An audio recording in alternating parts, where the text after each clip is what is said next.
Hello, and today is day 29. It's October 29th.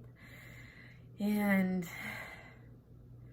yeah, I just appreciate the comments. I appreciate that I am still doing this and that I still think it has a lot of value, and being in this sort of exhausted phase of you finding value in an everyday entry is good. And I do believe that it's important to keep going with it and taking the time to spend with it. It definitely, I'm realizing, is the longest I've spent outside of recovery, outside of like outpatient recovery, that I've really actively engaged with my recovery, even if it's just a little bit. I think I've had times that my eating disorder has felt really hard that have lasted this long, but I've never spent this much time in it in moments of recovery.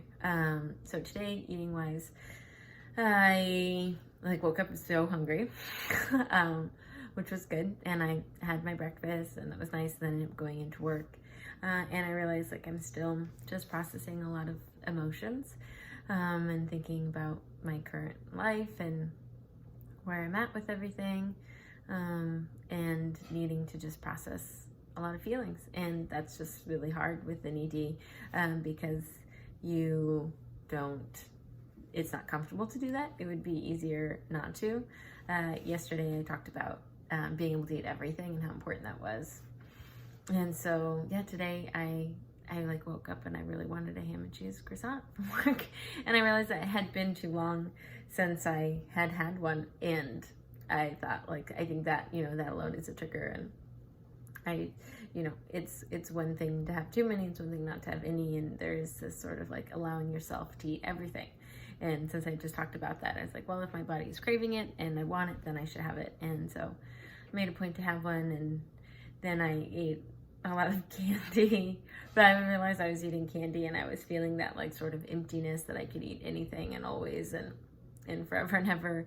But I was able to pause and kind of get through it, even though it was I knew I was in a tricky space. I knew I had to be careful, but I was grateful that I was able to stop, take a deep breath, think about what I had else to do in my day, because that's a big thing I've talked about, of if I choose to give into the eating habits and to the coping habits, then it takes away from the rest of my day and the other things I want to engage with. And it's there's still a lot of important things I want to do today, and if I check out and if I choose to not participate in this day any longer, then I miss those things. And I still wanted to go on a walk outside and go on my jog, and I still wanted to have these conversations with friends. And I know that when I'm feeling weird and I'm feeling anxious and I just choose retreat to food, then I withdraw and I don't want to do those things. So that's the biggest life-giving thing for me. And the thing that I really wanted out of this is to build up the stamina to not withdraw from people when I'm feeling anxious and overwhelmed, because I hate the tax that it has on my relationships, friends or work. I want to stay present. I want to still be me. And I know that the eating disorder makes me withdraw and draw away from people.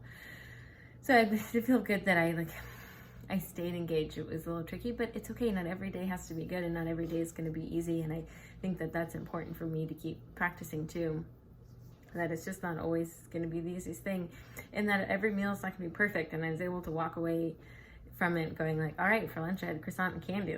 All right, every meal is not going to be veggies and protein and, the perfect macronutrients, and that's totally fine, and that's super normal. And the better I get at that and willing to accept that, or even sometimes the meal's not going to be that good, and that can be hard. And even tonight, I felt for dinner, I was doing a lot of prep stuff, and it's I made sure to have a meal, but it wasn't very satisfying. It was kind of hodgepodge, but that's okay.